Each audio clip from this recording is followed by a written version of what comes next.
Hello and welcome. My name is Shari King. I'm a writer and content strategist supporting HP Corporate Affairs. I'm honored to be here with you today to talk about effective communications for small business marketing. If you're like most small business owners I know and have worked with over the years, you may have a product or a service or a solution of some sort that you're pretty passionate about. You know your offering is better than anyone else's, and you want your customers to feel the same. You may already have or are considering creating a website or a brochure or a Facebook page to talk about your business. You may send out emails or flyers or direct mail pieces, or maybe you tweet about your business. But what I want to talk to you about today is how to make those pieces the most effective they can be by ensuring your messages are focused and consistent. Let's start by looking at a traditional communications model. You, as the sender, have a message that using some medium like Facebook or a website goes to a receiver. That receiver interprets or decodes your message and then does something with that, which gives you some feedback. That feedback could be buying your product or visiting your restaurant or in some other way taking action on the message that you've provided. Or it could be not taking any action at all, which is also a form of feedback. But when I talk about effective communications, what I mean is that you're communicating in a way that enables you as the sender to reach your intended audience, the receiver, with a compelling message that achieves the results or the feedback that you're looking for. It seems simple enough, but what happens is that there are a lot of senders trying to reach those same receivers. And that creates a lot of noise. And that noise interferes with your message being received. And then if you too are sending out a lot of different messages about your business to the receiver, then your messages become even more noise to your audience. So how do you stop that from happening? How do you get your message to the receiver in a way that cuts through the noise, gets heard and remembered, and gets the results you're looking for? There are an endless array of tools and methods that marketers use to try to make that happen. But the single most important thing you can do is focus. Your audience, be it your customers, your vendors, your employees, your partners, your bankers, whomever your intended audience is, they can't take in everything you want them to know amongst all the noise.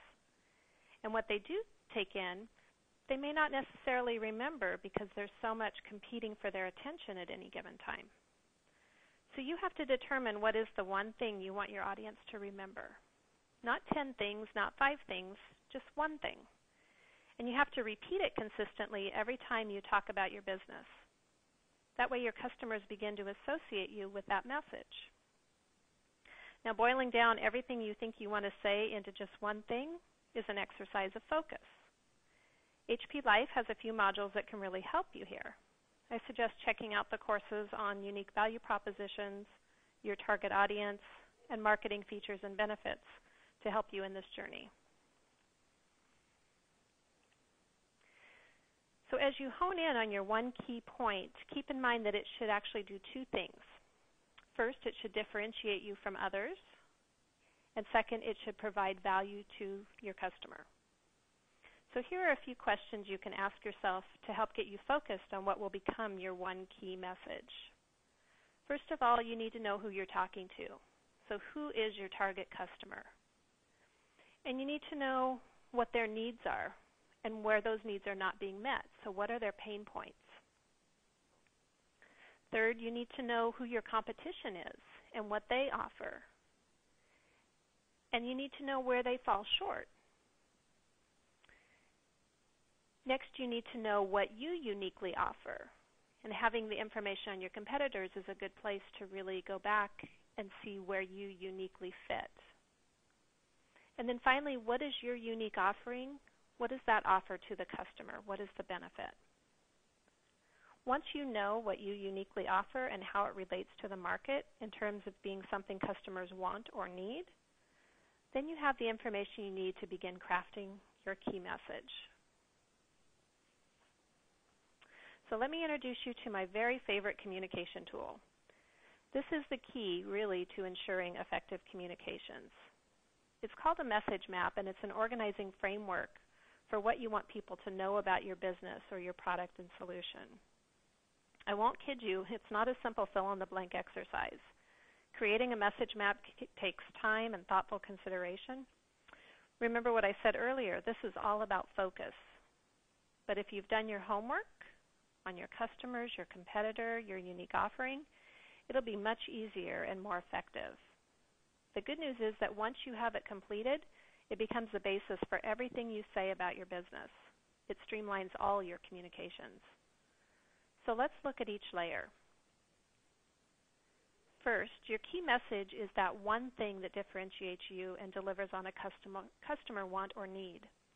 It's the thing that, when stacked against all the choices the customer has, will tip the scale in your favor. It could be a unique experience for your customers. It could be the way your products are manufactured, unlike any other product on the market that provides something really unique to your customers. It could be more choices, more flavors, more colors, more bells and whistles. You've only got about 5 seconds and 10 to 15 words to talk about yourself. So what do you want to say? That's your key message. If you're lucky enough to pass that first hurdle with your customers and get a little more time, what else would you say to back up your key message? These are your supporting points, the top 3 reasons for people to buy your product or service. Now, if you've gotten this far with your customer, they may be interested enough to want to know some details about these points so they know they can trust you. And these details are the proof points. So let me show you a quick example of a fictitious company called Green by Choice Dry Cleaners. Green by Choice determined that their unique value proposition is that they are the most natural dry cleaning business in their city. Their key message, the one thing they want people to know about them, is that they are taking care of your clothes and our planet every day. As a customer who's concerned about the chemicals used on my clothes, they've piqued my interest. So now how do they back that up? That's the next layer, the supporting points. Green by Choice uses a unique cleaning process that doesn't need chemicals. They also offer a convenient bicycle-powered pickup and delivery service. That makes things easier for me. And Green by Choice is the only dry cleaner in the area to run their entire operation with 100% renewable energy. That's doing something bigger for our planet. All those points reinforce that they are taking care of my clothes and the planet. So now I'm pretty interested. Let's talk details. How do they clean without toxins, and what toxins are they talking about? How far away from their shop will they pick up and deliver, and at what cost? What types of renewable energy are they talking about? The third layer addresses these questions. These are the proof points, the specific facts that back up their messages. In a typical message map, you can have 3 to 5 proof points, but I encourage you to keep those points really tight and focused. If you don't need that many, don't force it. As you think about your own message map, it's helpful to keep the 4 C's in mind.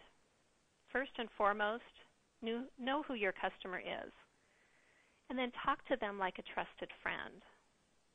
And when you're talking to a trusted friend, you should talk to them about what's important to them, not necessarily what's most important to you.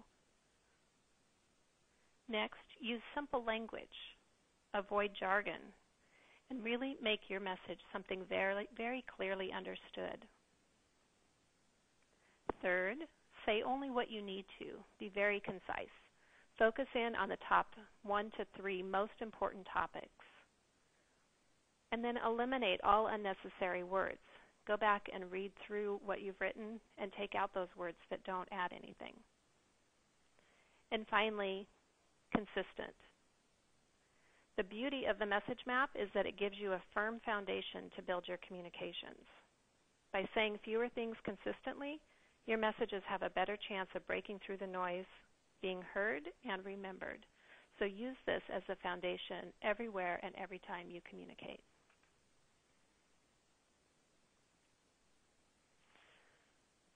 Before I close, I want to leave you with just a few helpful tips. As I said earlier, this isn't just a simple fill-in-the-blanks exercise. It takes some thoughtful consideration. So I encourage you to take your time and give yourself the space to think. This isn't something that you try to squeeze in between meetings or at the end of a very long, hectic day. This is something that you should give some extra time to and some extra space to. So take your time and give it thoughtful consideration. The second thing is to do your competitive research. Really know what the market offerings are. Know what your competitors' strengths and weaknesses are. Know where you can really contribute to get a competitive edge. Third, don't guess. Ask your customers what they want. They know what they want and need, and they are a valuable resource that you should turn to and get some advice as you go down this path. Then after you spend your time on this and you think your messages are perfect, I encourage you to put them away for a day or two. Don't look at them. Then bring them back out with some fresh eyes and see what you think. If you still think they're perfect, I encourage you to test them with a few trusted advisors and potential customers. And then that last point, be prepared to revise.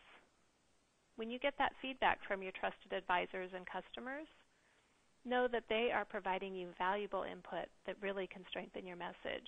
So be prepared to let go of some of the phrases and the messages and really tailor it to what the wants and needs are of your customers. You'll end up with a much stronger, more effective communications tool. So thank you for your time today. I hope you found something here that will help you create more effective communications for your small business. I wish you all the best success always. Thank you, and have a great day.